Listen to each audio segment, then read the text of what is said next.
Introduction. Within the fruitful fields of innovation, technological advancements trigger subsequent opportunities for the installation of a market in which the originators of new technological products can exchange what is truly the culmination of years of work and research for the gratification and sustainment of the almighty dollar. Within the last 20 years, the focus of global technological advancement has been on the digitalization of business practice. Once constrained to on-premise systems and archaic computers, the age of digital computing has ushered in more flexibility and agility to the fast-paced business environment. The advent of the digital age has also destroyed the barriers that once constrained society. Barriers of distance have been destroyed, and bridges of globalization constructed in their place.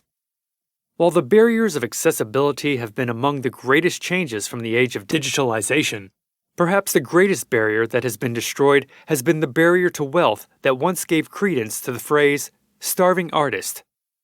Whereas there was an impending doom that shrouded the success of artists around the world, removing the barrier of accessibility has created a market for their digital goods, a path to success now outlined, and a newfound appreciation for their art suddenly turning valueless works of art into multi-million-dollar purchases. While the entire realm of digital art has benefited tremendously from the age of digitalization, a new market that has been the recipient of the age of digitalization is known as the NFT market. The opposite of fungible tokens, non-fungible tokens have taken the digital market by storm, with some works of art selling for as high as $65 million. Even as the sale of this digital art has turned starving artists into affluent artists, the full effect of the NFT market has yet to be seen. To begin, it is helpful to bear in mind the history that made this new digital token market come alive. The history of non-fungible tokens. When examining the market, any economist or person would recognize that a market exists where an exchange of value is created. For instance, any good, which can be referred to as an asset, will not trade hands unless an equally valuable asset is returned, barring outside interference, of course.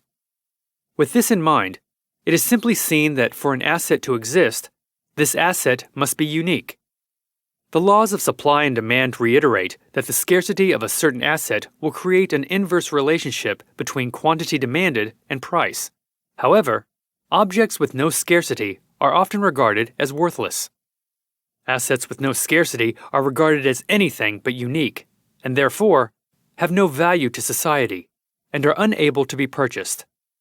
Furthermore, these assets often have no ownership, since an asset of no value is unable to be purchased.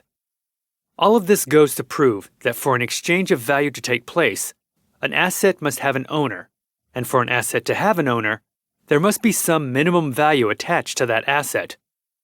Neither is able to exist without the other. With an understanding of the market, it is easy to see how the realm of digital art was for so long considered a worthless, or at the very least, a thankless market. While digital art was beautiful and able to be appreciated by many, it was unable to be transferred in many instances due to its ease of replication, unlimited scarcity, and lack of ownership, lack of value. It would also be advantageous to point out that there is a difference between simple digital art and the topic of this guide, non-fungible tokens. While digital art can be protected by a copyright or trademark, non-fungible tokens are representative of a digital asset that is completely unique. To gain a better understanding of non-fungible tokens, it would be helpful to understand what fungible tokens are. The idea of tokens will be examined later when the invention of blockchain or cryptocurrency is examined, but for now, it can be helpful to think of a fungible token as being similar to a common Bitcoin. Even as the price of a Bitcoin can vary based on its performance within the cryptocurrency market, there is nothing to differentiate one Bitcoin from another. If two people were to trade an equal number of Bitcoins, they would be in the same financial position prior to and after the trade. This is different from non-fungible tokens in that no two non-fungible tokens are alike. Even items of equal perception will be different in some respect. Doing this allows for two important elements of a market: ownership and value. By creating a completely unique asset, the requirements of a perfectly scarce asset are created, and the value of the scarce asset will now be the result of agreement between the seller and the buyer. This also fulfills another requirement of a market: ownership. By creating a unique asset, there is always only one owner of the unique asset. While copies of this asset may be seen, and the asset is free to be distributed throughout the digital universe, there is truly only one owner of this digital asset, and all proceeds of this digital asset will be driven towards that owner, unless otherwise stipulated in the agreement. This brings up the crux of non-fungible tokens, the advent of blockchain. Without blockchain, the world of non-fungible tokens would not exist. However, without blockchain, neither would the market of cryptocurrency. With this in mind, it would be helpful to take a closer look at the history and origin of blockchain. The history of blockchain. The history of blockchain is almost as secure as the security produced by its presence. This is proven by the fact that to date, the originator of blockchain is still unknown. Blockchain was first given status as an idea as far back as 1982, when David Chaum, a cryptographer, demonstrated the security and potential market to be created by a blockchain-esque system. The idea was presented in his dissertation entitled Computer Systems Established, Maintained, and Trusted by Mutually Suspicious Groups. Chaum's dissertation caused significant ripples among the cryptography industry, with many asserting that blockchain was the future of network security. There was simply no market, however, as the personal computer had yet to be delivered on mass scale, and the only individuals who respected such an idea were nerdy computer scientists. Nearly 10 years later, this idea of security being feasible through a chain of blocks was visited once again by Stuart Haber and W. Scott Stornetta. In a complementary piece, these authors produced another aspect of blockchain that would be integral in its future development: the security of a date stamp. Essentially, while Chaum had proposed that security could be implemented by means of developing a series of blocks, Haber and Stornetta came along and asserted that further security could be derived by making the date stamp of these blocks of data unchangeable. Out of the three cryptographers, Haber and Stornetta would be the closest to develop what is now known as blockchain. 1 year after publishing their assertions, the duo formulated the first of these unchangeable data stamps using a security feature known as Merkle trees. Merkle trees were first invented in 1979 by Ralph Merkle and would lay the foundation for the eventual discovery of blockchain. Within Merkle trees, a series of nodes are coupled together, each beating a different numbered hash that identifies the node with the parent node. While security was a large breakthrough with Haber and Stornetta's development of the Merkle trees, an additional development was the ability to store large amounts of data in these boxes of data. For the next few years, little attention would be paid to cryptography and to the concept of blockchain. However, as alluded to previously, an unknown source would eventually formulate the development of blockchain, taking his predecessor's work to fruition and creating the secure and tamper-proof blockchain that is known today. The concept and title of blockchain was first introduced by an entity named Satoshi Nakamoto. However, to date, it is not known whether Nakamoto is a real person or simply a group of people or a false name. While this has added to the mystery of blockchain and the overall suspicion people have of the cryptography industry, it has led to a greater sense of trust in the industry, due to the fact that no one entity is regulating it. Rather, an unknown source created the blockchain, and now anyone can use this development. After the first blockchain was developed by Nakamoto, the concept was driven further by subsequent developments, drawing from the original creation of the Merkle trees, and adding a key element of blockchain: automatic development and record-keeping. With homage to the Merkle trees, Nakamoto gave the blocks autonomy by removing the requirement that they be verified and signed by an individual. Now, the blockchains were outfitted with their own record book, known as the ledger, a ledger upon which the names of all known owners was recorded, and a leader that recorded every transaction to which the blockchain was exposed. Nearly 6 years after the first introduction of blockchain, the network reached a total data usage of 20 gigabytes, hardly indicative of the growing storm that blockchain was creating. Only 1 year later, that file size had grown by 50%, showing the rapid ascent and acceptance of the cryptography industry. After an additional year, the network data size grew nearly 67% to 50 gigabytes, and only 1 year after that, the file size doubled. Today, the size of the file is estimated to be in excess of 200 gigabytes, each piece of data recording the ownership and transaction details of every usage of blockchain. It is important to note that the concept of blockchain might have been conceptualized in the 1970s and developed in the 2000s. However, the name blockchain was not adopted until early 2016. It was during this same year that blockchain began to take off as a feasible means of securing digital content and exchanges. However, its growth among corporate business was still quite slow, with a mere 1% of chief information officers surveyed by Gartner in 2018 revealing that they had adopted the security of blockchain. Additionally, its future does not seem to be within corporate business, as only 8% of these surveyed chief information officers expressed any plans to begin adopting the edicts of blockchain. Nonetheless, blockchain has found its success in the world of cryptography, and the financial ties of the blockchain movement seem to have it nestled firmly within the digital environment. How blockchain works. With an understanding of how blockchain was invented, it is also necessary to consider how a blockchain works. The security capabilities of a single blockchain are quite impressive, and, when understood, give the listener a sense of the future this invention has within the digital environment. True to its name, blockchain is comprised of numerous blocks that are not centralized and are filled with the data of every single transaction of which that blockchain has been a part.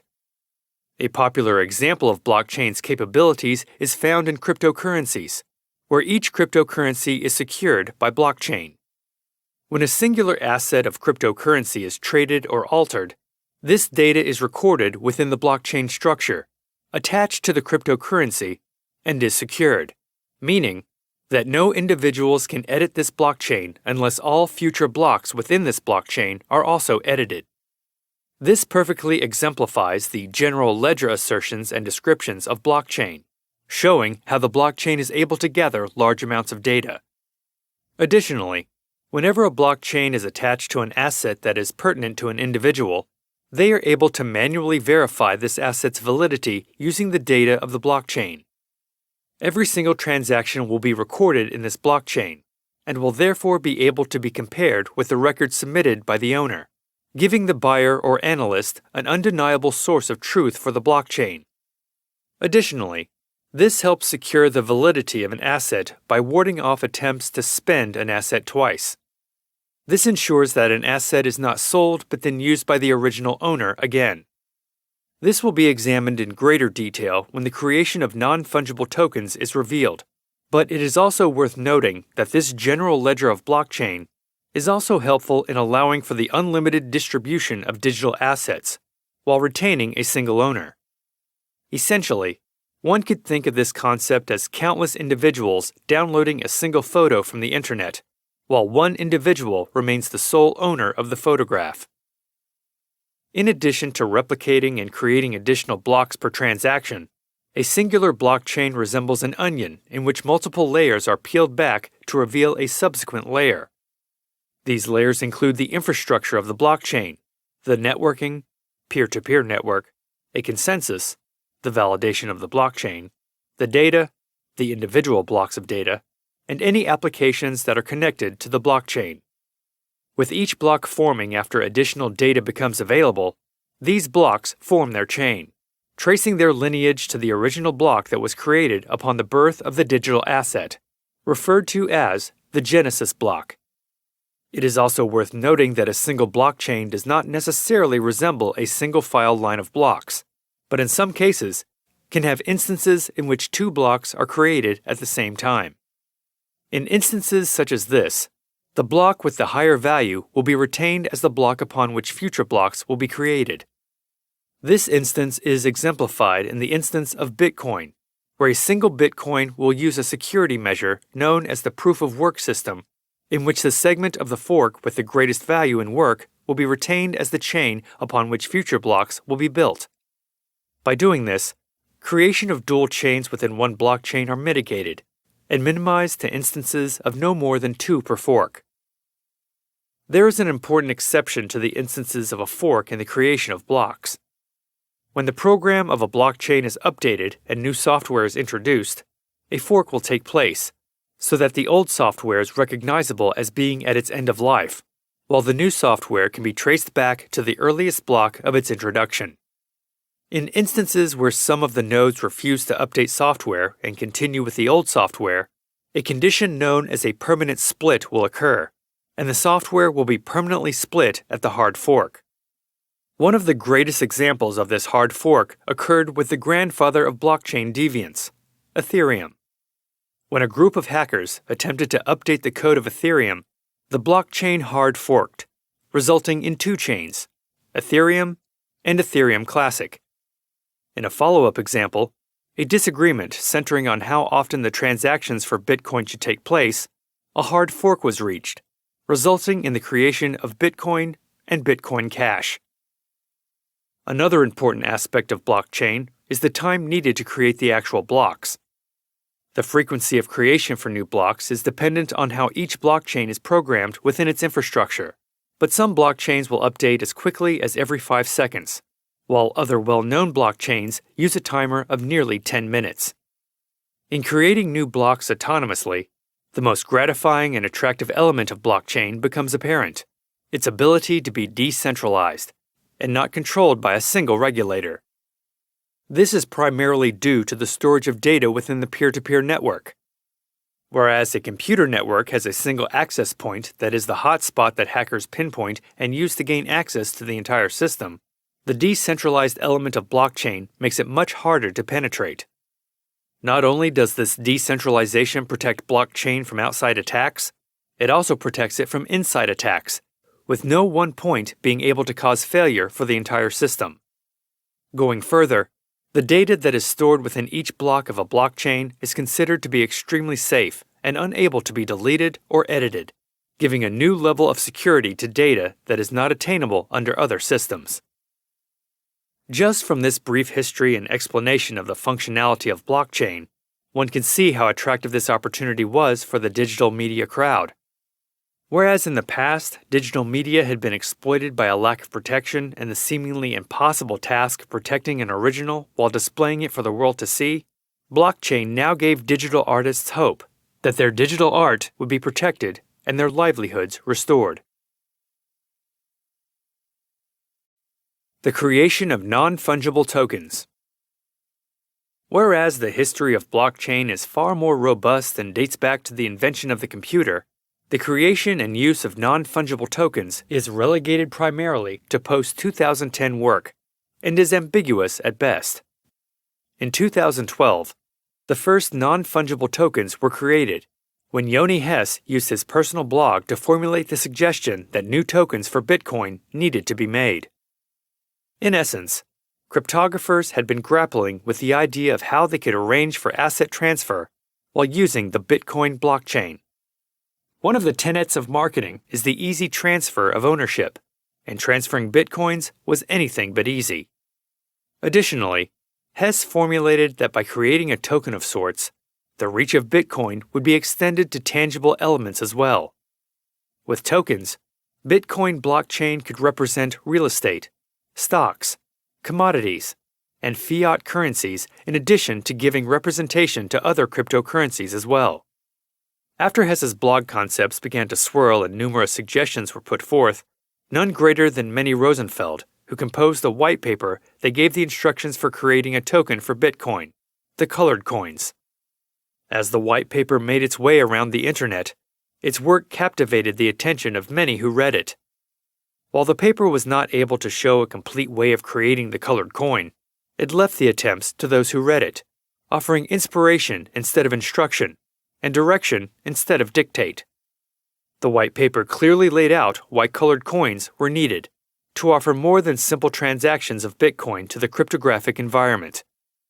Colored coins, though still only an idea, would give developers the chance to create a cryptographic representation of a fungible or tangible item drastically opened the cryptographic market. Only 1 year later, crypto would see the fruition of this paper, with the creation of the first protocol for Bitcoin, the Colored Coin Protocol. Even as the Colored Coin Protocol gave foundation for the creation of colored coins, it would take another year for instructions on how developers could create colored coins. This came through the EPOBC protocol release from ChromaWay. The process of years of research and postulation, colored coins first became available to the public in 2015 and greatly laid the foundation for the future non-fungible tokens that would come about later.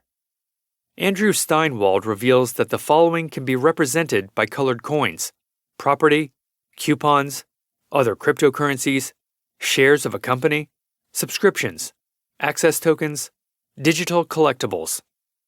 The last part of his list, though not exhaustive, is quite interesting, since it reveals the first time that individuals considered digital collectibles being worth protecting. However, that will be discussed in greater length later in the paper. While colored coins showed how far the world of cryptography had transcended in the past decade, it faced a major barrier due to one thing: individual perception. What made Bitcoin so relevant is that people agreed on its value, and those who didn't simply did not participate in its transactions, causing the price to diminish, while those who did used it extensively, causing its price to go up. It was different with colored coins, however. The value of an asset, tangible or intangible, could not be scripted with colored coins if the two parties did not agree on the asset's worth. Thus, colored coins truly failed to gain traction in the world of cryptography, and simply proved itself as a framework that would be vital in the future implementation of non-fungible tokens. Whereas colored coins solved many problems of the cryptographic industry but continued to make problems by essentially requiring a consensus for use, it failed fast enough for individuals to scrap it for its best parts. It is important to note that colored coins still exist today. They may not be used extensively, but they are still in existence. Greater than their existence is their inspiration, however, and that went on full display in 2014 with the introduction of the next greatest use of blockchain, counterparty. An introduction to counterparty. Drawing from the success of blockchain on the peer-to-peer network, the introduction of counterparty in 2014 gave developers another open-source protocol that used blockchain as its engine. While counterparty allows the trade of most cryptocurrencies such as Bitcoin, Ether, Ripple, and its predecessor colored coins, it also has an organic currency known as XCP, which was created in unique fashion. In early 2014, developers Robert Dermody, Adam Krellenstein, and Evan Wagner pooled financial and cognitive resources to create Counterparty. The platform was essentially designed to give its users the ability to trade cryptocurrencies, opening the market for the sale of goods and services with cryptocurrency as the means of payment. When issuing its XCP currency, the founders of Counterparty opted to create the currency using a funding mechanism known as a proof of burn. In doing this, the founders intentionally delivered 2,125.63 bitcoins to an address that was known to be inaccessible, ensuring that the coins would never be accessed again, and therefore giving the platform a foundation that would distribute equal opportunity and wealth to its users. This followed the pattern of giving the power to the users, instead of having a single centralized source to regulate the value of bitcoins or the other cryptocurrencies. One of the fundamental aspects of Counterparty was the ability of the users to create assets. In doing so, there are two types of assets that can be created. The first type of asset is the named asset.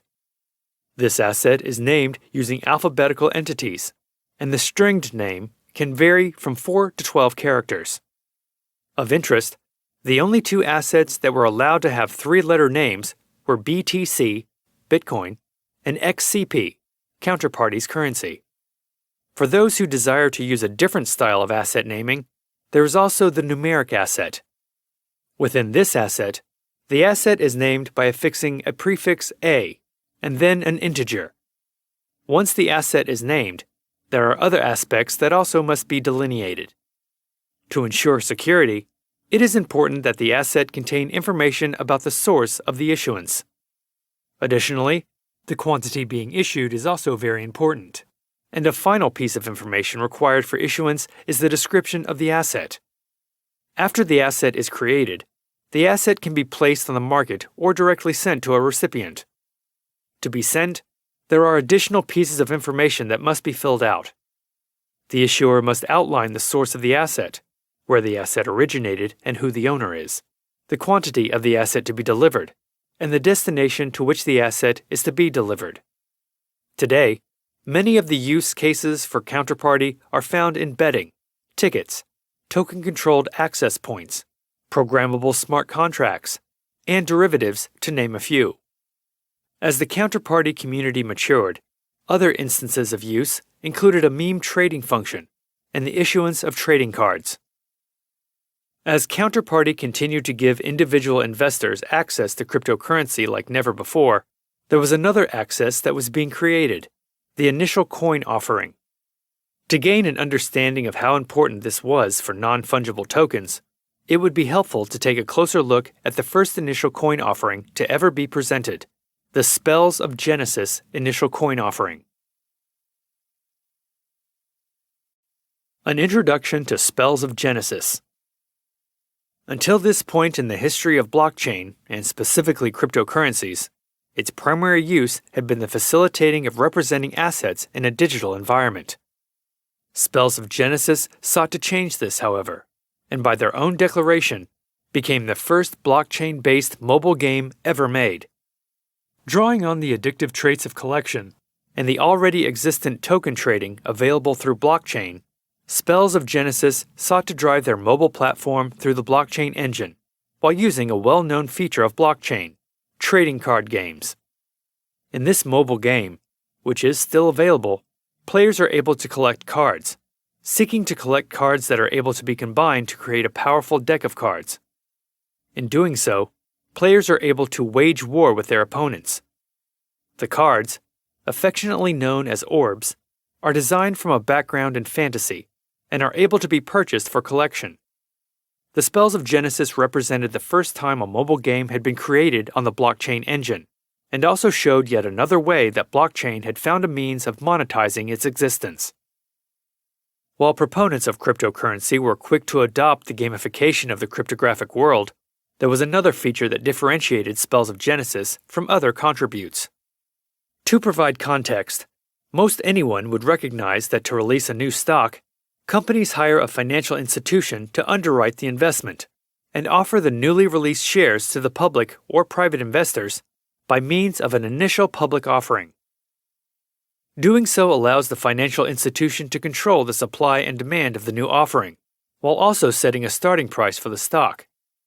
Additionally, these initial public offerings, also known as IPOs, are usually only available to a select number of investors who are willing to purchase large amounts of the stock and therefore push the price towards a higher valuation.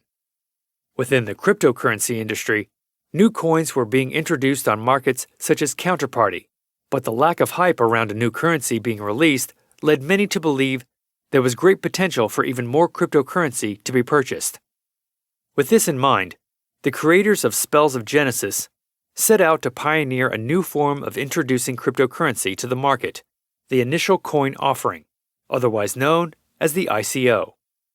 Following in the desires of the creators of Bitcoin, the initial coin offerings have largely remained unregulated, differing substantially from the rival IPO. According to leading investment firms, an initial coin offering is available to most anyone, as long as they are able to produce and distribute the cryptocurrency. To create an initial coin offering, all one has to do is compose a white paper explaining the workings of the new cryptocurrency, market the coin via a website or application, and then support the new cryptocurrency with investors and funding. With Spells of Genesis introducing the world of cryptocurrency to the ICO, The game had officially changed for cryptography. Access that had already been relatively open was now more open than ever before, and the hype of cryptocurrency exploded. In their ICO, Spells of Genesis released a cryptocurrency called Bit Crystals, which is still used today as the primary source of funding for the company, and the sole source of tokenization to play the game. Since the introduction of the ICO in 2015, the pool of available cryptocurrencies has risen to nearly 4,000, an explosion of growth that is likely to continue given the hype of major cryptocurrencies such as Ethereum and Bitcoin. As can be seen by the non-linear progression of cryptocurrencies, the world of cryptography is one of genius and tremendous imagination. If one could imagine the use of digital currency, there were likely others who would also share that desire and support the creation financially. As is yet to be seen, though, the world of cryptography has only recently exploded. Even as the creation of the marketplaces for trading cryptocurrencies was slowly evolving, these were merely creating the foundation that would one day lead to the most explosive use of blockchain yet, the NFT. In 2016, Counterparty took their development of the cryptographic industry to a new level when they began issuing well-known trading cards on their marketplace. The most well-known of these cards was the Force of Will. While the presence of Force of Will on the Counterparty platform only added to the prestige of the network, the import of Force of Will to the platform also showed that individuals with no prior knowledge or even exposure to cryptocurrency were starting to grow interested in the platform. Until now, most of the users of cryptocurrency had been those with a background in digital media or computer science. Now, however, the world of trading cards was starting to become interested in the lower-priced alternatives to the tangible cards they had so long traded. Following in the footsteps of Force of Will was something far greater, however, the meme dictionary of Rare Pepe. The development of Rare Pepe. To understand how important Rare Pepe was to the world of cryptocurrency, one would need to go back to the early 2000s, when Matt Fury created what he thought would be a simple comic called Boys Club. One of the characters in Boys Club was a green frog that also possessed a humanoid body. Due to the frog's ludicrous sayings and the expressions on its face, its existence soon became legendary. The advent of social media was key to the frog's success, as platforms such as MySpace were popular spots for Fury to post his comic strips of Pepe the Frog. In the original drawings, Pepe the Frog was popularized as a frog in the process of urinating, with the adopted catchphrase, "Feels good, man." Additionally, Pepe the Frog was known for shouting "Ree" when angered. What drew so many individuals to Pepe the Frog was the ability to have a joke that not everyone knew about. Since Pepe the Frog was constrained to MySpace in its early existence, and later solely on 4chan, many considered Pepe the Frog the ultimate inside joke, only drawing more curious fans and therefore driving up its popularity. Pepe the Frog reached stardom in 2014, when celebrities began sharing his image on their personal social media accounts. Most notably, Katy Perry and Nicki Minaj were quick to show their support for Pepe. The increased popularity of Pepe the Frog led to individuals creating their own Pepe masterpieces, transforming the image of the frog into the likeness of celebrities such as Donald Trump and Tiger Woods. As a result of the proliferation of the Pepe memes, some individuals began keeping track of the Pepe memes, ranking them, and noting the rare Pepes that were inherently worth more. The hype of the Rare Pepe movement reached new heights when they began to be auctioned on eBay and sold on Craigslist. The Pepe fan club successfully pushed the meme to become the most popular meme on Twitter, while also reaching the top 5 most important memes in the world. Drawing on previous appearances of his likeness in the Pepe meme, Donald Trump used the memes during his 2016 presidential run. As future President Trump continued to use the meme, rumors of the meme's representation of a racist group began to emanate from outside of the Rare Pepe fanbase. One group, the Anti-Defamation League, went so far as to announce that the images of Rare Pepe were actually considered hate symbols and were tied to an anti-Semitic movement. When Fury, the creator of Pepe the Frog, was asked about the apparent connection between his lovable character and hate speech movements, he replied, "It sucks, but I can't control it more than anyone can control frogs on the internet." While Pepe the Frog would eventually be removed from the Boys Club comic strip, it continues to live on today as one of the greatest memes ever created. In all truth, Pepe the Frog did not become the greatest meme by social media, however. Its rise to fame beyond an internet meme was thanks to the efforts of monetizing its existence through listing rare editions of the comic, known as Rare Pepe on Counterparty. The first Rare Pepe memes were added to the Counterparty market in late 2016, with individuals taking courses and becoming certified as experts in the field of judging the rarity of a select Rare Pepe meme. Going beyond Counterparty, Rare Pepe now exists on its own website with a singular Rare Pepe meme directory, showing the age and value of the memes. Today, Rare Pepe continues to be traded on cryptocurrency marketplaces, driving up its value.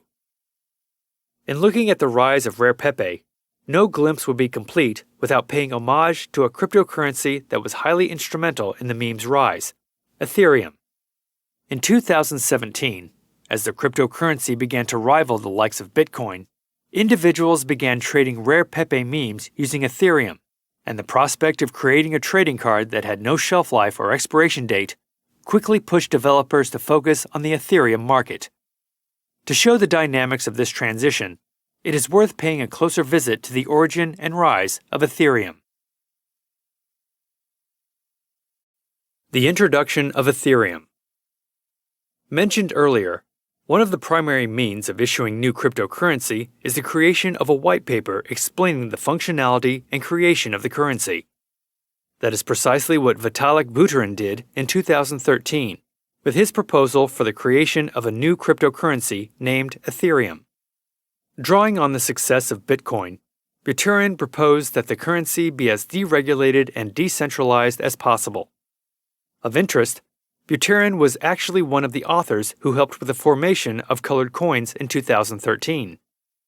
During the final days before the launch of colored coins, Buterin got into a hostile argument with Asia from eToro on how the coins should be reproduced, leading to the split of their work and the birth of Ethereum. At the time of Buterin's introduction of Ethereum, cryptocurrency had yet to truly begin representing assets with cryptocurrency. Thus far, most of the transactions on the cryptocurrency market had been used to simply transfer funds, not represent tangible or intangible assets such as stocks and real estate. Ethereum was first released to the public in 2015 under the codename Project Frontier. Since that date, there have been 12 releases, and Ethereum boasts of a blockchain that is comprised of over 12,244,000 blocks. Ethereum was one of the first cryptocurrencies to pilot the use of miners to secure the validity of the growing blockchain. These miners are simply individuals who have supercomputers who are able to match new transactions with existing blockchain data to prevent the risk of double spending. To understand double spending, it is helpful to consider the mitigation of that within the American dollar. Whereas an individual could not spend a $5 bill in two locations at once, it is much harder to mitigate such a risk in a cryptographic environment, where there is potentially the opportunity for someone to trade a cryptocurrency on the market and then use it quickly for another transaction before the individual who purchased the cryptocurrency can spend it. To mitigate the ability of individuals to double spend their Ether, the currency of Ethereum, miners use their supercomputers, also known as nodes, to validate the chain of code within that specific blockchain before adding the validated block to the blockchain. In doing this, miners are paid a fee for their service. The practice is replicated in Bitcoin, where the individuals are paid in Bitcoin. In 2017, the two entities Ethereum and Rare Pepes met with the introduction of the meme marketplace named Peperium. Within this marketplace, individuals were able to create Rare Pepe memes that were fueled by Ethereum, and therefore would never be destroyed. With the introduction of Ethereum-based Rare Pepe memes in 2017, something important overtook the cryptographic industry. The first non-fungible tokens were beginning to show up on the market. Thus far, Most of the cryptographic industry had focused on the creation of cryptocurrencies, or means of representing assets by cryptocurrencies. Now, individuals were focused on seeking true digital assets that were secured with cryptocurrency but not comprised of cryptocurrency. This would become a reality with the next and most important step of the NFT history, the introduction of CryptoPunks. The development of CryptoPunks. In 2017, developers John Watkinson and Matt Hall developed a character generator that produced pixelated characters with unique variables. Over the next 2 months, the duo would spend all of their time creating unique characters and developing an impressive portfolio. At the time of their creation, crypto art was a brand new experience for the cryptographic industry. With the developments of the blockchain security, individuals were more certain that they were the sole owner of the crypto art, leading to an explosion of unique artistry around the industry. Watkinson and Hall were among the first to introduce both the art and the monetization of this form of artistry with their project, a project that they had affectionately named CryptoPunks, as homage to the cyberpunks from the early 90s. When completed, the portfolio of CryptoPunks was comprised of 10,000 punks, all of which were unique characters that were fueled and secured by the Ethereum security. When examining the portfolio of CryptoPunks, one would be hard-pressed to find any common features apart from the pixelation. The characters ranged from celebrity likeness to aliens and animals. What made these characters even more unique was that they were truly generated by a computer. While Watkinson and Hall may have had a hand in setting parameters for the computer program to be confined to, the computer program took care of generating the unique traits of each of the images. Once completed, the duo introduced their punks to the crypto art world, where Ethereum loyalists purchased the punks for less than $1 each. At first, the launch did not take off, and less than 0.3% of the punks were even purchased. Then, journalism took over. Editors at the media-focused magazine Mashable found the CryptoPunks to be exactly what the non-technical mind could understand. Perhaps one did not grasp what the cryptocurrency market was comprised of, but who wouldn't like to own a pixelated CryptoPunk? Going further, there were two elements of the CryptoPunk characters that espoused them to the cryptocurrency movement. First, the cyberpunks were scarce. Not only were no two CryptoPunks alike, there were also only 10,000 within the portfolio. Second, the CryptoPunks were secure. Scarcity is only preservable if the owners are ensured they have sole ownership of the asset, digital or tangible. With Ethereum comprising the organs of the CryptoPunks, individuals could rest assured that their punk was owned solely by that individual. With Mashable's story taking the internet by storm, the CryptoPunks sold out quickly. And then began an event that only takes place when scarcity meets a shortage, regulated or unregulated, appreciation of value. With the final CryptoPunk sold, every punk began an upward trek towards higher valuation, a journey that many aspired would only grow. While these punks are less than 5 years old, they have created millionaires out of individuals who purchased multiples of them, while also making other individuals look like fools for selling the punks so quickly. One instance of this occurred when an individual claimed to have ownership in excess of 1,000 punks. At first, the market for punks appreciated, but very slowly. There was little growth, partially due to the fact that the crypto art industry was still less popular than the cryptocurrency industry. When the CryptoPunks were first introduced to the cryptographic world, the valuation of one Bitcoin stood at just over $1,000. By the middle of December in the same year, that valuation had rocketed to over $18,000. With this in mind, individuals were far more interested in the rapid growth of the Bitcoin than the newly formed crypto art world.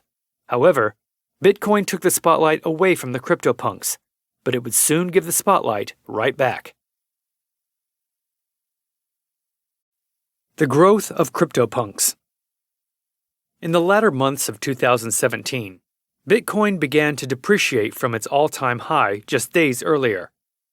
What had been a steady slope to the top over the past year was a far more volatile ride back to the bottom, taking investors on a lurching trip that would plummet before making a momentary spike before once again plummeting.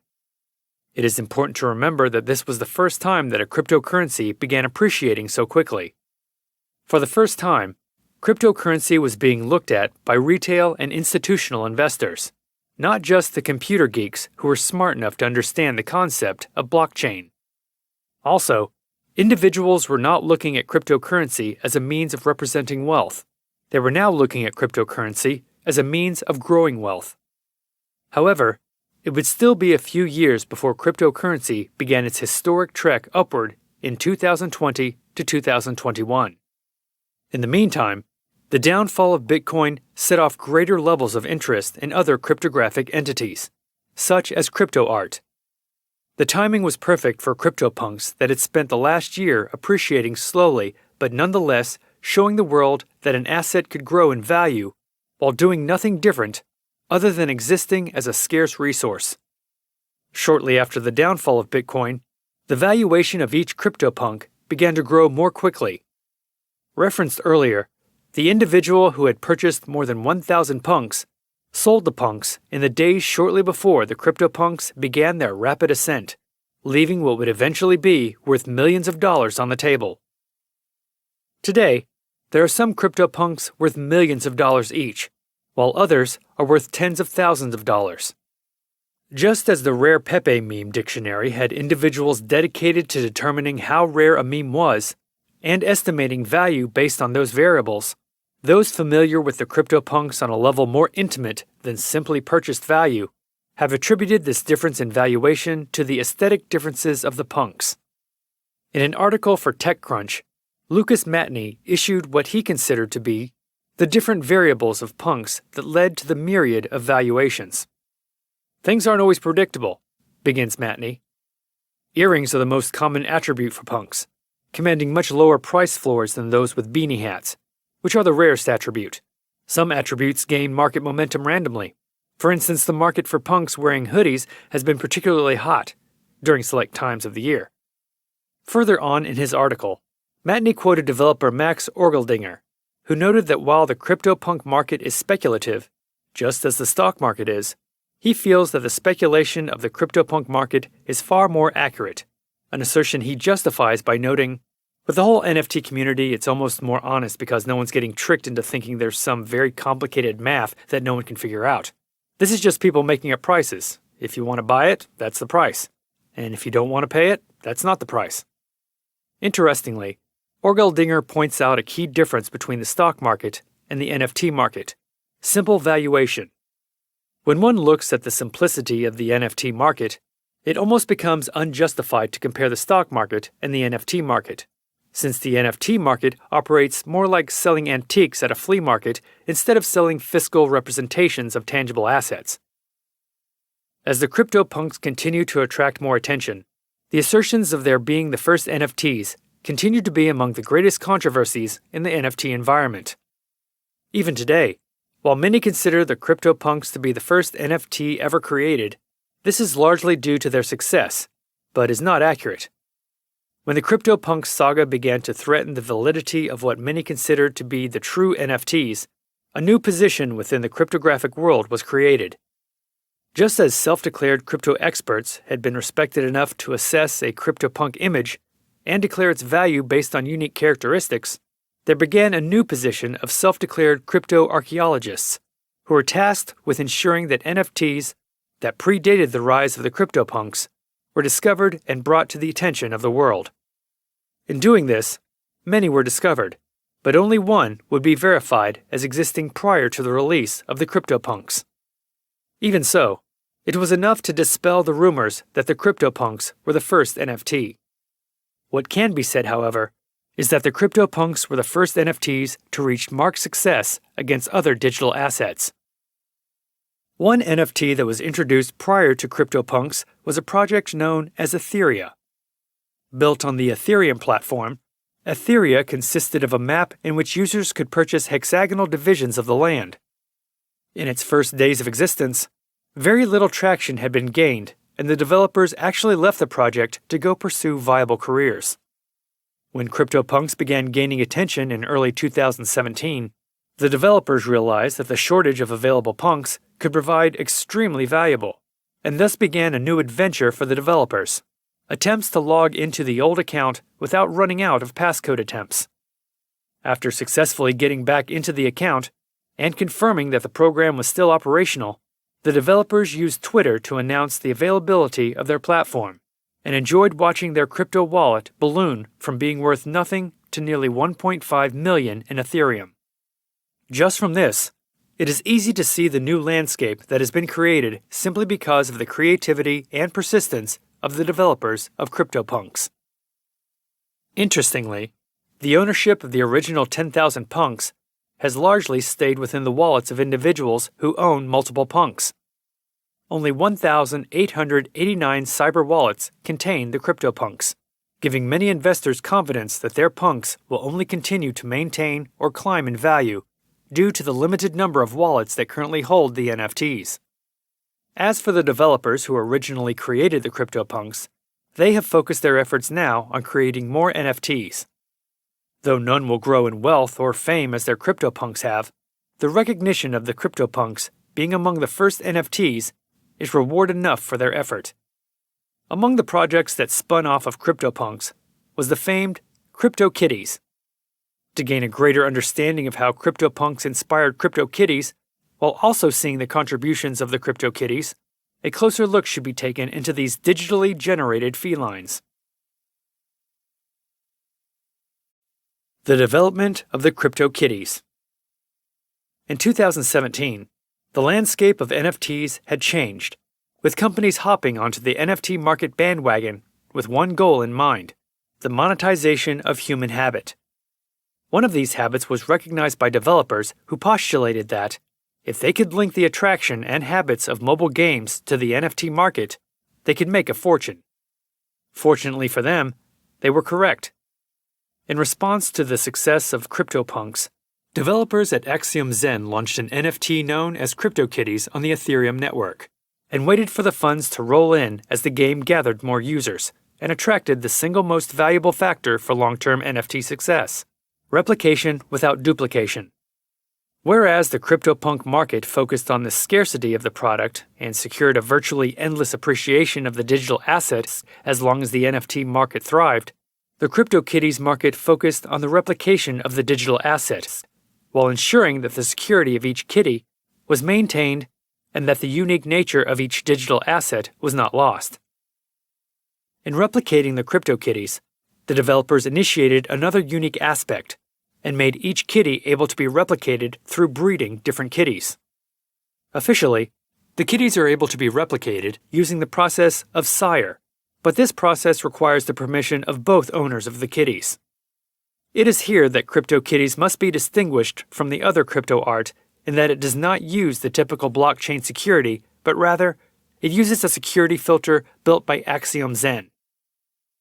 The first CryptoKitties were made available in 2017, during a hackathon at the ETH Waterloo. Even as the crypto art is not secured using blockchain, the first kitty is referred to as the Genesis, and was sold for nearly $120,000 on the first day of its availability.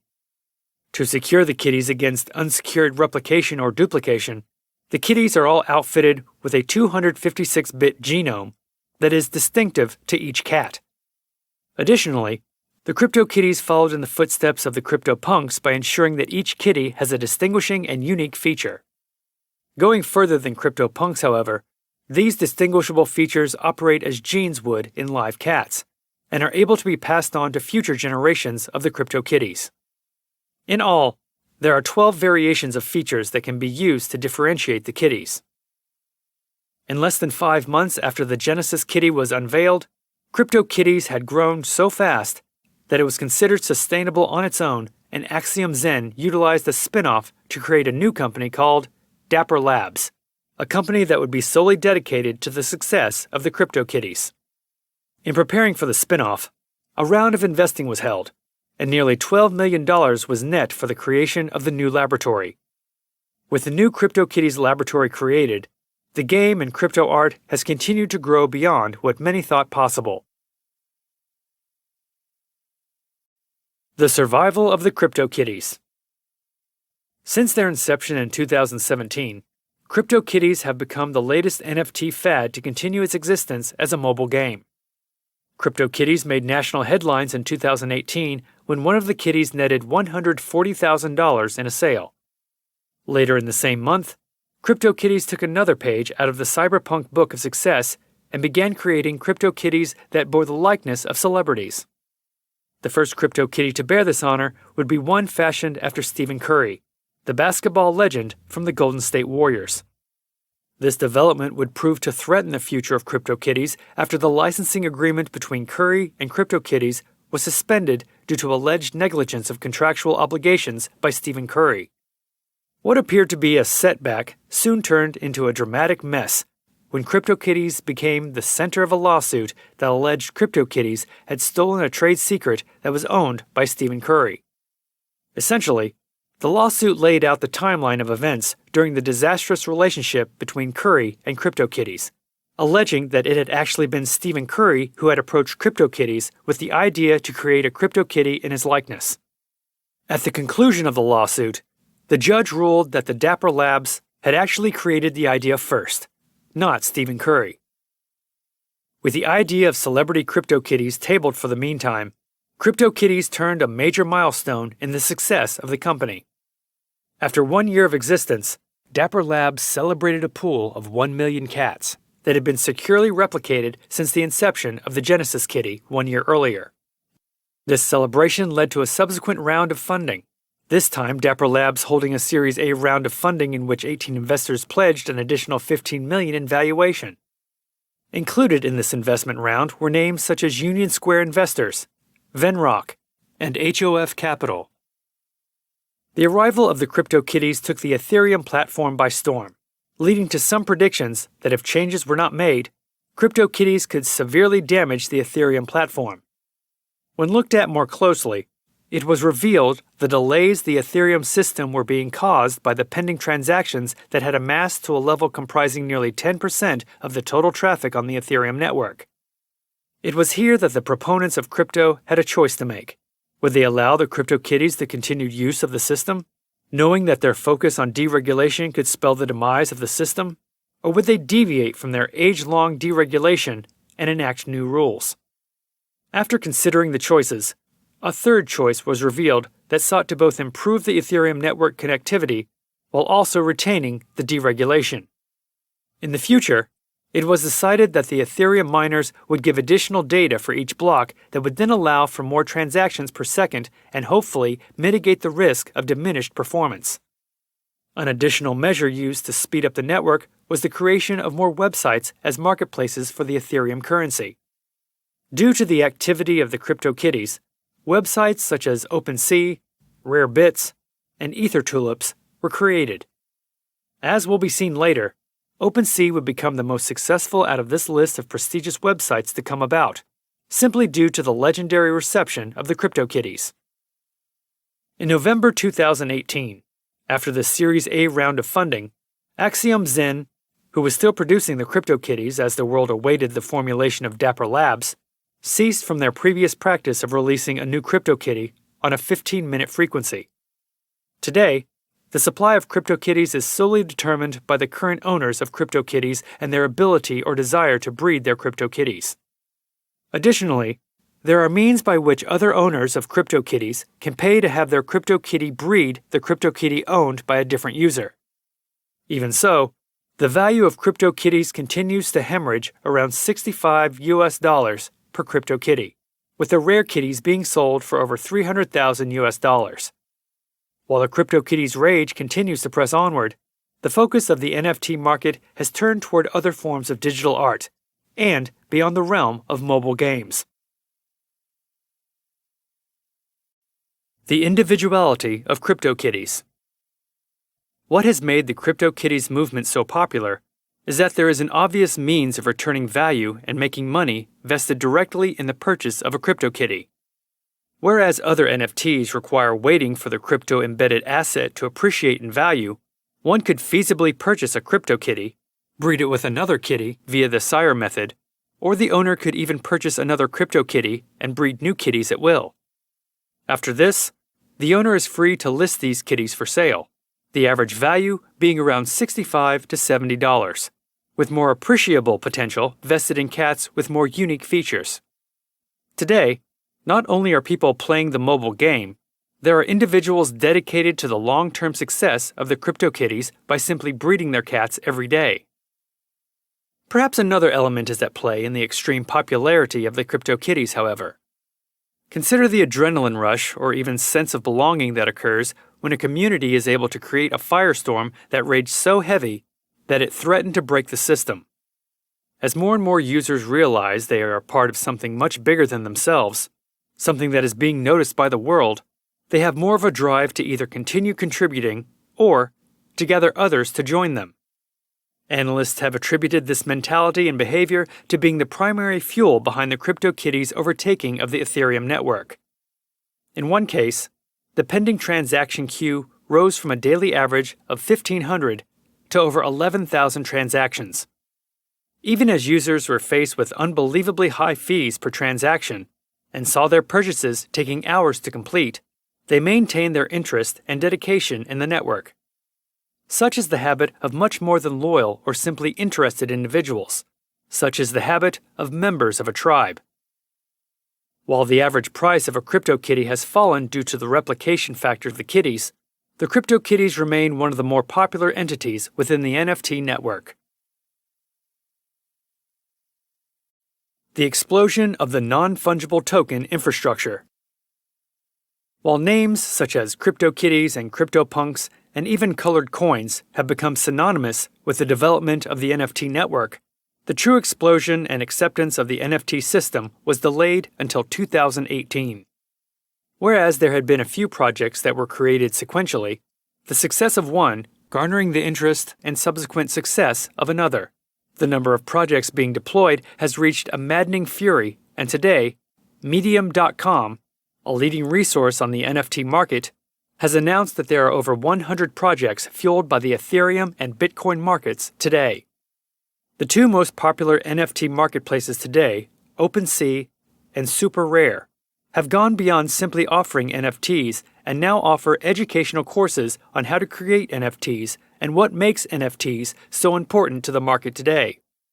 While the success of the CryptoKitties and CryptoPunks of the market have fueled the interest in NFTs, the explosion of the NFT market is directly attributable to the efforts of OpenSea and Dapper Labs, who have both made NFTs more accessible than ever before while also helping brand new developers understand the difference between successful and failing NFTs.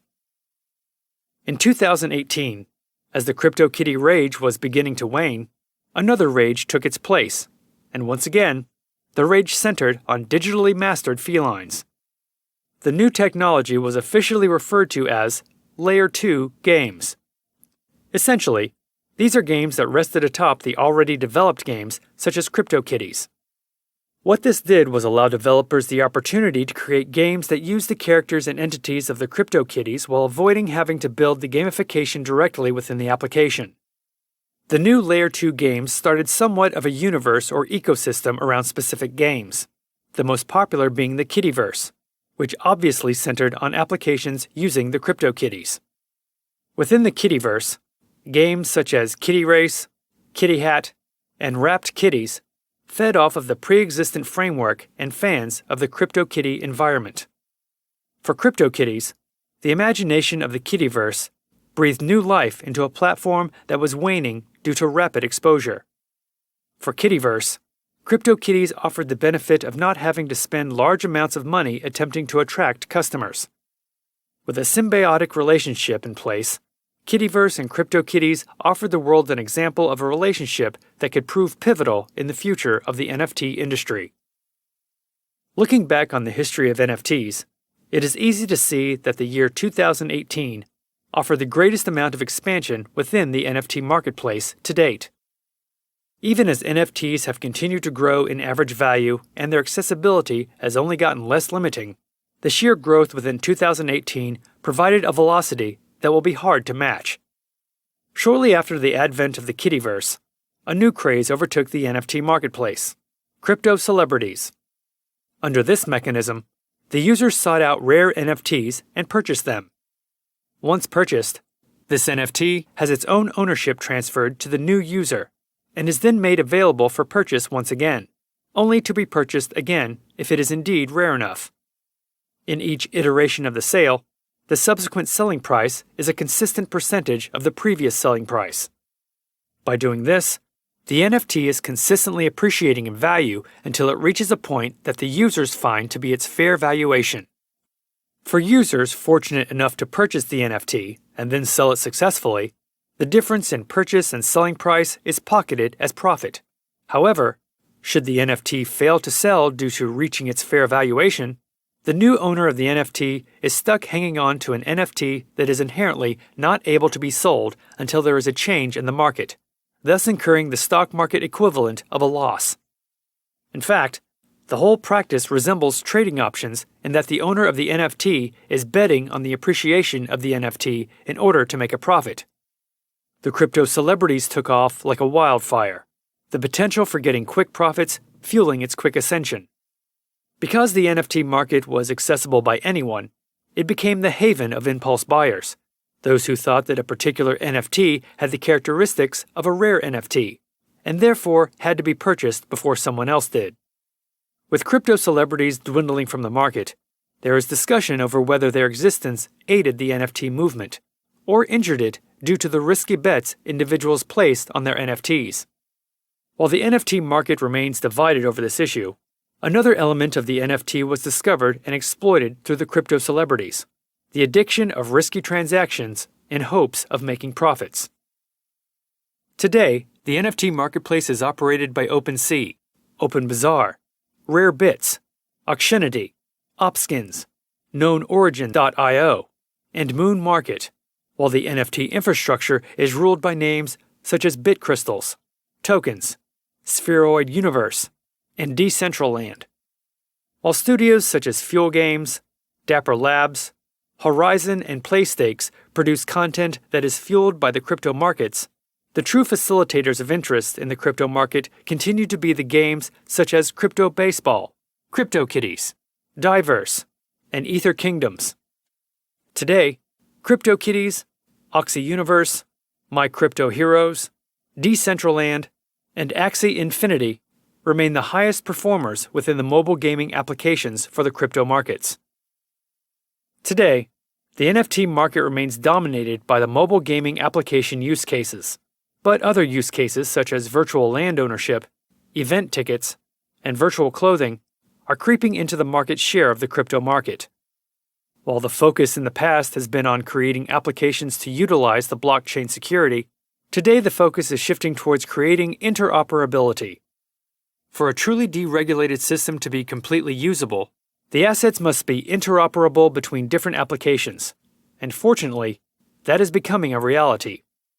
Though still in testing, the future of NFTs truly remains beyond current vision. While the future is difficult to imagine, the past is enjoyable to look back on. The genius and creativity of the developers teaming up with a deregulated and decentralized system where anyone can be a winner, provided they provide content that is accepted by the crypto society. If the past 5 years is any indication, the NFT market will continue to rapidly evolve and perhaps begin challenging stalwarts of society such as tangible currency. Only the future knows. The future of non-fungible tokens. While CryptoKitties, crypto celebrities, and the Kittyverse gave non-fungible tokens world exposure, their rapid expansion caused some holes to develop in the NFT infrastructure, holes that needed to be fixed with patience.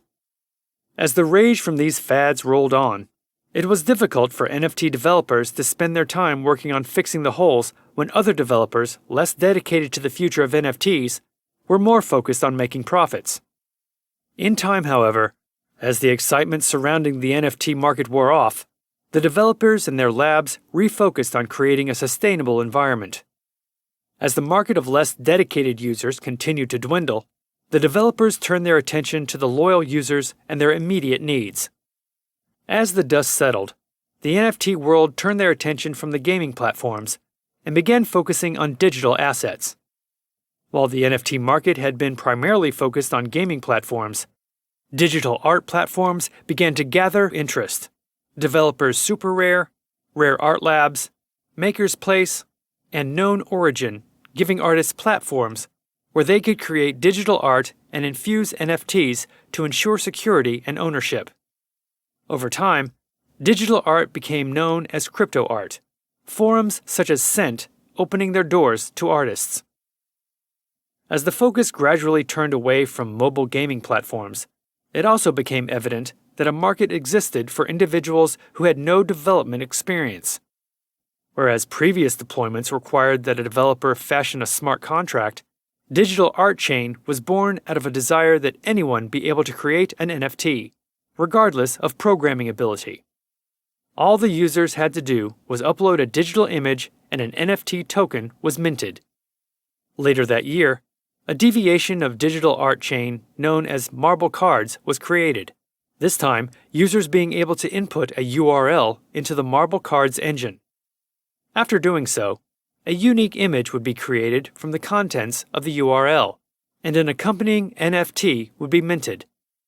Of the NFT software products created during this phase, Marble Cards would be the most controversial by far. As NFT generating engines became the new fad, other software projects such as Mintbase and Mintable became very popular. These minting machines were created to operate within web browsers, giving individuals even more access to being able to create their own NFTs. For users focused primarily on the creation of trading cards or tickets, the Cred offers users a streamlined version of an NFT generator. Cred would gain further national attention when it joined teams with CoinDesk in the creation of a virtual digital version of a swag bag that was given to all who attended the Consensus Conference. Today, the most popular NFT marketplace continues to be OpenSea, due to the ease with which users can create and sell NFTs on their marketplace. Today, the development of NFT generators has both created more interest in the market while also lowering the costs associated with creating NFTs. Large organizations have shown their interest in also joining the NFT craze. The Major League Baseball Association signed a contract with Lucid Sight to bring about a baseball card trading game on the NFT platform. Not to be outdone, Formula One Racing also joined the hype with the F1 Delta Time, a game that allows users to amass F1 Delta Time's currency, REV. In addition to the NFT generators, the greatest development of the latest phase in the history of NFTs has been the globalization of the NFT market. The internet has allowed countries to join in the creation of NFTs together, and Japan has thus proven to be among the leaders in producing NFTs. Briefly mentioned earlier, another development within the NFT marketplace has been the birth of trading card games. One example of this is Magic the Gathering, a trading card game that quickly grew to be more than a game. It became a culture. Today, the ecosystem of the trading card atmosphere is reaching CryptoKitty levels of hype, with multiple websites being put up simply to educate users on the value of certain trading cards. Another famous trading card game on the NFT marketplace is Gods Unchained, founded by Immutable. Fueled by a political stance, Gods Unchained quickly grew to become a stalwart of the blockchain movement, amassing over $1.3 million in the first offering of the cards. Along with the trading cards, major corporations are starting to realize the functionality of NFTs, one of the more notable corporations being Microsoft. To support their contributors on their website, Microsoft developed the Azure Heroes, a series of badges that are rare enough to be a hot commodity for developers within the Azure community. Not only are corporations interested in the capabilities of the NFTs, so are governments. Recently, the Australian Postal Service jumped on board the NFT train with CryptoStamp, a tangible stamp with Ethereum influence. Under CryptoStamp, individuals who purchased a tangible stamp were able to scratch off a portion of the stamp, revealing a private key that was linked to a small portion of Ether. Additionally, the stamp held a key that was linked to an NFT, which could then be sold. To date, This marked the first time that an NFT could be purchased with a tangible item such as a stamp. The move proved to be genius, however, igniting hopes that the once forgotten hobby of stamp collecting might have new life breathed into it. One last development within the NFT marketplace that is worth mentioning is the asset of domain names. Following the edicts of the decentralization and deregulation, NFTs are now able to launch domain names, which can be purchased using Ethereum. This is made possible through the Ethereum name service, which quickly sold so many domain names that it held nearly 170,000 ETH in exchange for the domain names. Today, the Ethereum name service has developed its abilities to include the ERC 721 standard. That will be mentioned later. In short, the ERC 721 standard allows the domain name to be sold and purchased on multiple platforms, essentially offering interoperability. As the naming services sector of the NFT industry has recently begun to grow, venture capitalists have become highly interested in the profit potential of this sector. Most notably, venture capitalists rushed to fund Unstoppable Domains, a naming system that garnered nearly $4 million in a Series A rounding of investment. Today, websites can be accessed using the .crypto suffix. Future implementations of this technology hope to link DNS services with the ENS services, thus making it possible to link digital wallets and websites. The basics of the non-fungible tokens. While the history of the non-fungible tokens is exciting and inspiring, delving into how the non-fungible tokens are comprised will take the listener on a journey of fascination and most likely confusion. In its most basic state, a non-fungible token, NFT, is the certification that one person is the sole owner of a digital object. In addition to certifying ownership, the NFT certifies the authenticity of that particular digital asset. These digital assets can vary in shape, form, or size, but the most frequent digital assets are GIFs, memes, or digital art. In reality, non-fungible tokens can actually take on the form of anything that is unique. Provided an asset is not able to be replaced by another identical item, it qualifies as an NFT. What makes an NFT so appealing to creators of digital art is that in the past, there was no way to secure digital art once it was published on a digital medium. Today, however, the original piece of that digital art is verifiable through the use of checking its validity through an NFT. While non-fungible tokens do not do anything to cease the replication or distribution of these digital assets, the non-fungible tokens do verify whether a digital asset is the original or whether it is a reproduction. By this means, digital assets are able to be sold and purchased. While this idea may seem a bit far-fetched to some, it is beginning to gain traction and saw some high-profile cases in 2021. Such was the case when Beeple, a digital artist, sold one of his works through the use of an NFT, the selling price coming to nearly $70 million. Later that same year, Jack Dorsey, the founder of the popular social media site, sold the rights to his first tweet from 2006, netting nearly $3 million, all of which he donated to charity. While it may be mind-boggling to see the market exploding with digital assets that were once never even thought sellable, it is also the perfect time for one to become involved in the NFT market. Simply looking at the price of Bitcoin or Ether over the past few years gives enough context around the assertion that any crypto market is volatile at best. With prices high right now, non-fungible tokens are being sold quickly and present a great opportunity for digital artists. In regards to the understanding that the crypto markets are volatile, one might be concerned with the future of NFTs and whether investing a large amount of capital in the production of NFTs is a bad choice, destined to be a capital loss.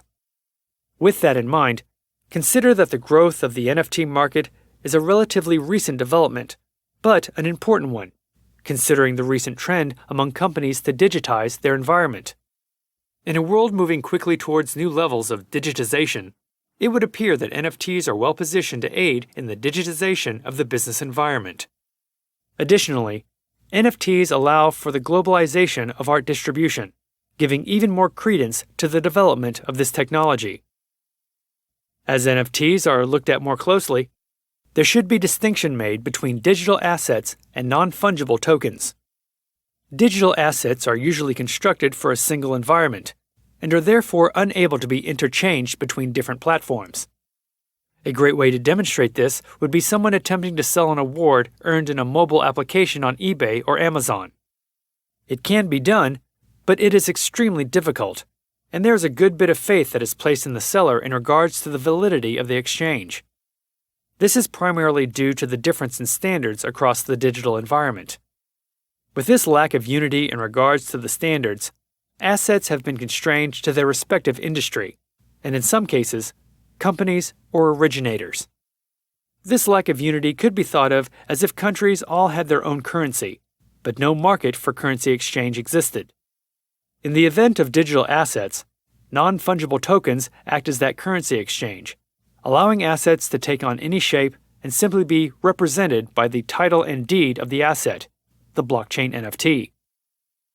Today, the different blockchain protocols all have different standards regarding how much data they will be requiring, but the commonalities include ownership, simple access control, and standards of transfer.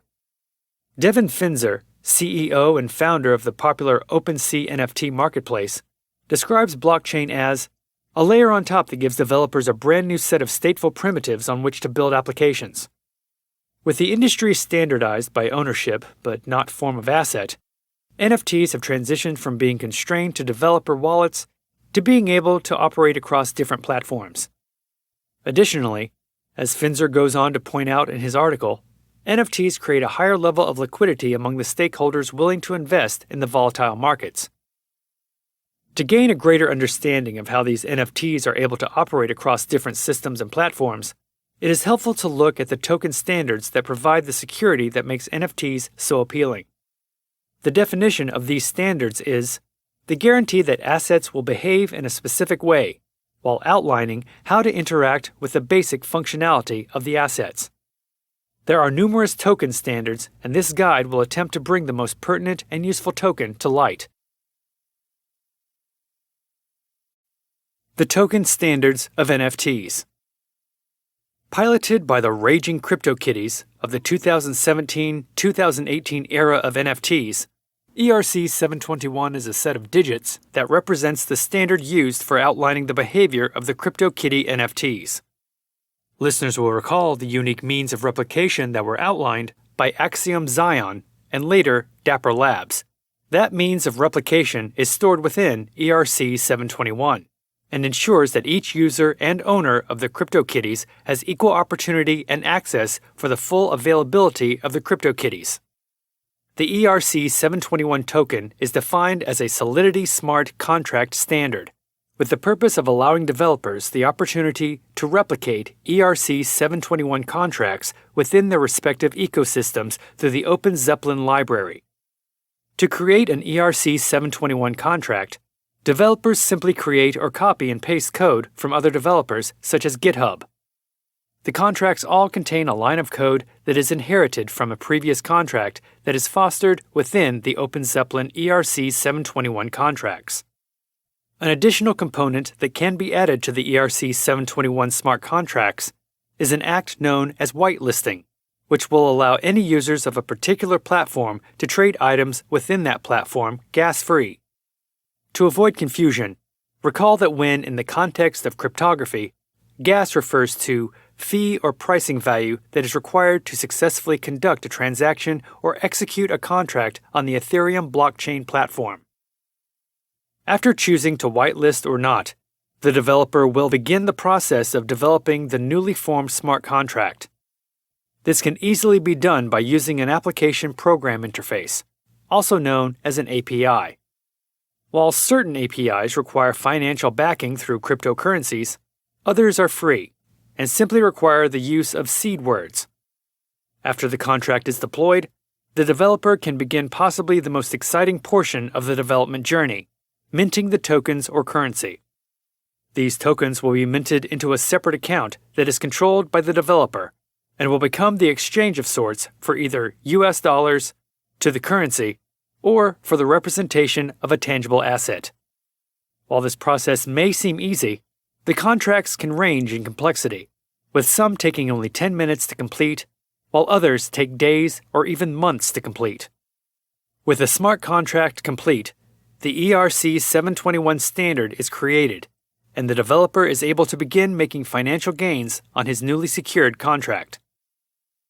While the ERC 721 was made famous by means of the CryptoKitties, it is hardly the only token standard. Another well-known token standard is the ERC 1155, which was brought into existence by a development team known as Engine Team.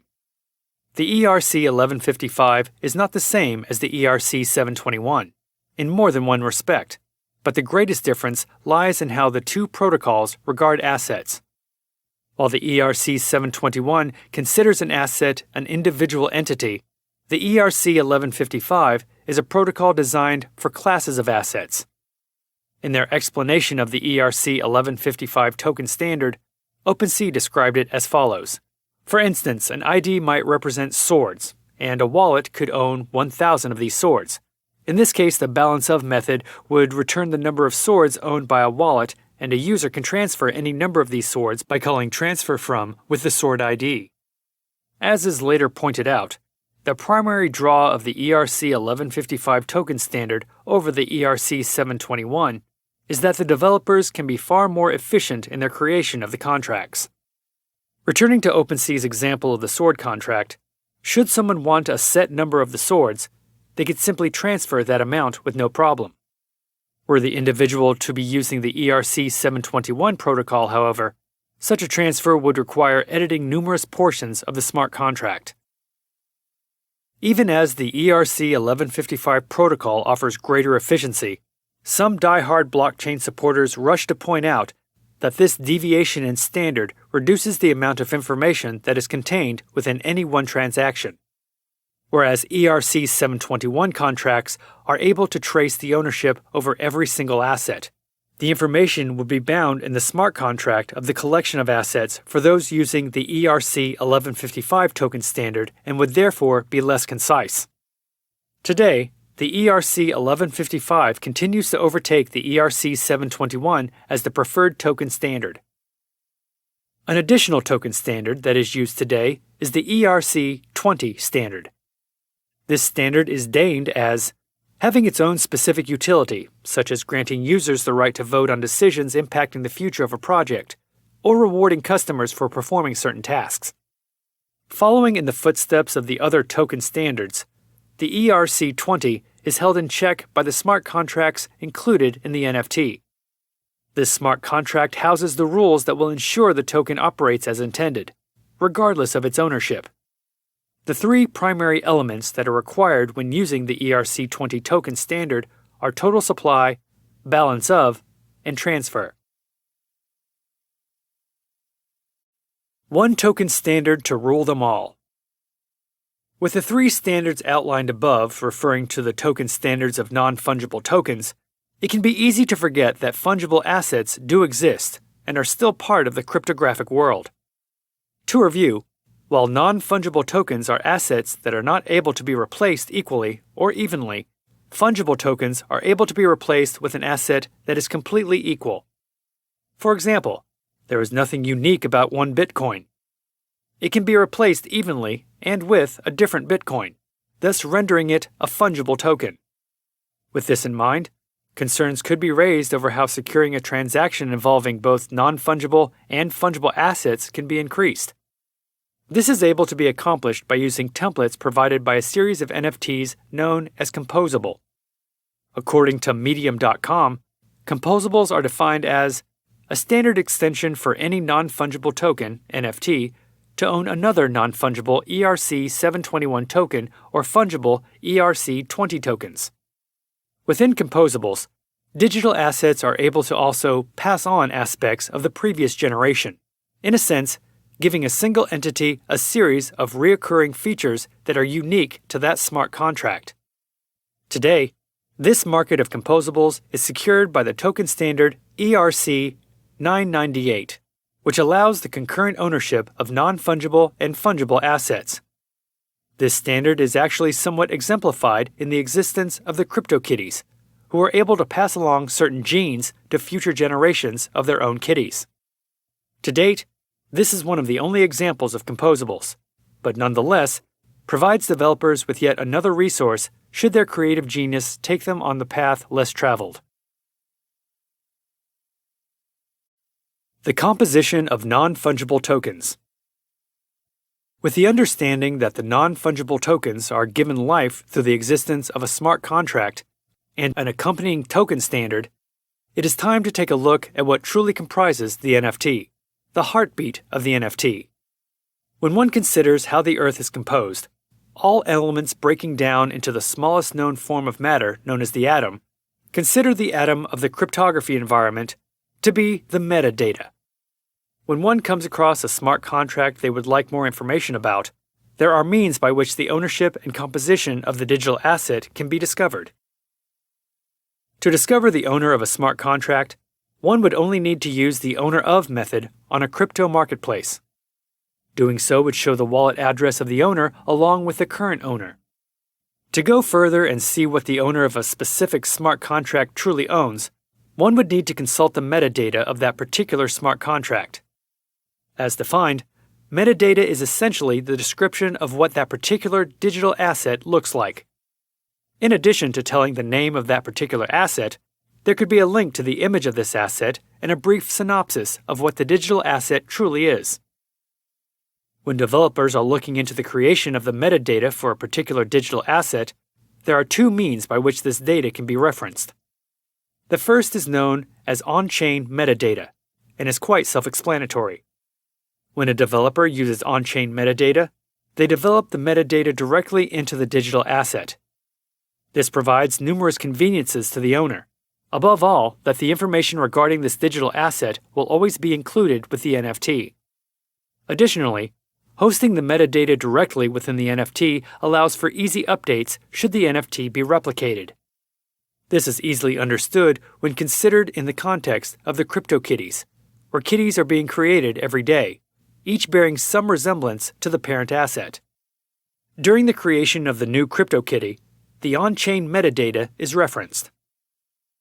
Even as the convenience of on-chain metadata is seen, it is easily superseded in usage by its counterpart, off-chain metadata. This is due to one constraint that has become well known to users of Ethereum: the data storage limits. One would recall that in the first days of CryptoKitties, the Ethereum marketplace became so slow that its existence was threatened. The same threat posed by the CryptoKitties is posed by excess on-chain metadata, giving developers all the more reason to opt for off-chain metadata. To ensure that the metadata for the NFT is accessible, the token standards include functions that allow for the identification of a location specified by the developer as being the resting place of the metadata. Developers choosing to use off-chain metadata storage solutions are able to choose one of two primary storage locations. The first, centralized servers, allows for the developers to store the metadata in an easily accessible location that is also recognized by the majority of developers. Leading solutions include Amazon Web Services. While the centralized services offer a cost-effective means of storing the metadata, some owners are scared off by the threat that the developer could change the metadata without the consent or knowledge of the new owner. Additionally, there is the threat of data loss, a threat that is somewhat mitigated by the Ethereum marketplaces that host cached metadata to ensure a reliable backup. The alternative to using centralized servers as a data storage solution is the interplanetary file system, also referred to as the IPFS. When considered in comparison with the edicts of the blockchain and Ethereum standards, the IPFS resembles more than simply an off-site data storage solution. Not only is the IPFS decentralized, it is also operated on a peer-to-peer network, so that the storage and replication of files across the network is not hampered by risk of data loss from a server crash. With the protection of the nodes, the metadata stored in the IPFS is secure for what many would assert, forever. Today, the IPFS remains the most used alternative to storing the metadata on-chain. With an understanding of the composition of the NFTs, it might be helpful to end this guide by relaying the steps needed to create an NFT. With their exposure growing daily, understanding how to create an NFT could be a great side job or even turn into a career in the near future. Creating a non-fungible token. With the explosion of the NFT industry, creating them has become easier each year. When done correctly and with intuition, creating NFTs can prove to be a valuable art. To begin the process, developers of NFTs must decide which blockchain they will be using.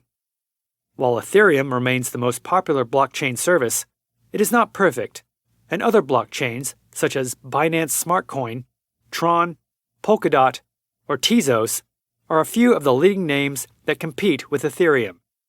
When choosing which blockchain service to utilize, it is important to remember that the choice of blockchain will guide the token standard and marketplace of this NFT. Therefore, the choice of which blockchain to use should be made carefully.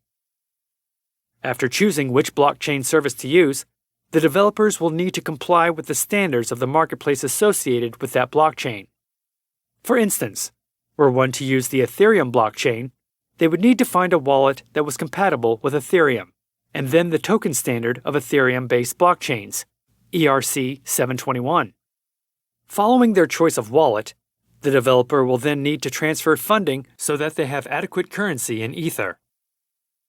Following the transfer of funding, the most exciting stage of creating an NFT commences, the choice of which platform to use.